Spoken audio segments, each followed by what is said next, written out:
Hi everyone, my name is Brent Allen and welcome to my course, Analyzing Financial Results in Excel. I'm a CPA and I've been working with financial formulas for over 20 years across multiple industries. Did you know that over 40% of IT projects go over budget?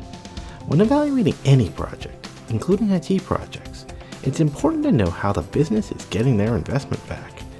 This course provides a quick overview of some of the most powerful financial functions in Excel that are used in project valuation and financing. Some of the major topics that we'll cover include calculating depreciation, estimating the value of a project, comparing multiple projects, and commercial loan schedules. By the end of this course, you'll have a better understanding of how projects are financially evaluated, as well as being able to develop your own financial schedules using Excel. Before beginning the course, you should be familiar with basic Excel formulas, such as sum. No finance knowledge is required for this course.